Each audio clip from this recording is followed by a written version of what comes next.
আজকের আবহাওয়ার খবর। তীব্র দাবদাহে এখনই স্বস্তি নেই। বর্ষার কোনো সম্ভাবনা নেই, বৃষ্টিরও কোনো সম্ভাবনা নেই। আমরা সাধারণত দেখে থাকি বেশ কয়েকদিন গরম থাকার পরে হঠাৎ করে একদিন কালবৈশাখী ঝড় আসে, কিন্তু সেই পরিস্থিতি আজকে নেই, এই বছরেই নেই। আজ কেন, আজ এই বছর নেই। তা আমরা দেখে নেব কোথায় কি আবহাওয়ার পূর্বাভাস দিচ্ছে, আবহাওয়াবিদরা কি বলছেন। এই গরমের মধ্যে নিজেকে কিভাবে ঠিক রাখবেন, পরিবারকে কিভাবে ঠিক রাখবেন, কি সতর্কতা অবলম্বন করতে হবে, সব কিছু নিয়ে আজকের ভিডিও। দেখতে থাকুন খবর নিউজ বাংলা খবরের চ্যানেল। আমরা প্রি মনিটরি সাইন্স বলি বা আর্লি ওয়ার্নিং সাইন্স বলি। তার মধ্যে প্রথম হবে হচ্ছে যে একটু মাথা ঝিমঝিম করা এবং একটা অদ্ভুত ধরনের ভেতর থেকে একটা অবসাদ এবং একটা ফেটিগ তৈরি হবে ভেতর থেকে, মাসল ক্র্যাম্প হওয়া শুরু হবে।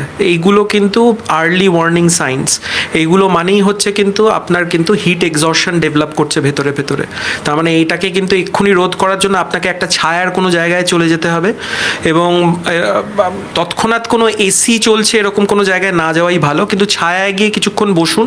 ইমিডিয়েটলি কিন্তু তাকে নিয়ে একটা ঠান্ডা করার দরকার, সেটা যে কোনোভাবে, সে ঠান্ডা জল খাইয়ে হোক, ঠান্ডা স্পঞ্জিং করিয়ে হোক, ঠান্ডা স্নান করিয়ে হোক, সেটা করিয়ে সঙ্গে সঙ্গে কিন্তু একটা হসপিটালে নিয়ে যাওয়ার দরকার।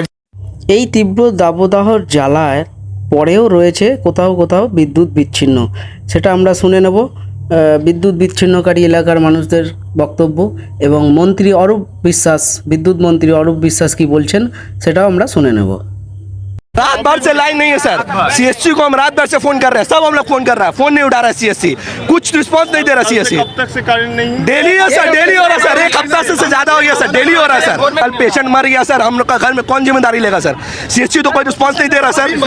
एक हफ्ता से ऐसा हो रहा है कि हम लोग का लोड शेडिंग हो रहा, जब हम लोग फोन कर रहा आ रहा, ठीक कर रहा, चल जा रहा।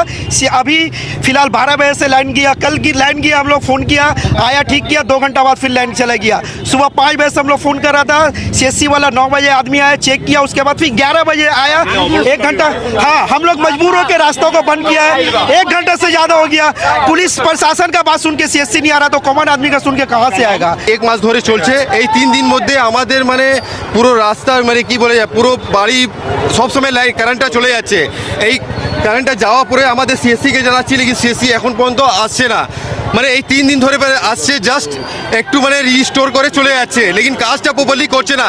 যদি বলছে এসি বাড়ছে বা বেলগেছিয়ার মধ্যে, তখন এসিটা বাড়ছে, তো এসি টাকা সিএসসি নিচ্ছে না, সেই টাকাটা কি করছে, ও কাজ করছে না কেন প্রপারলি।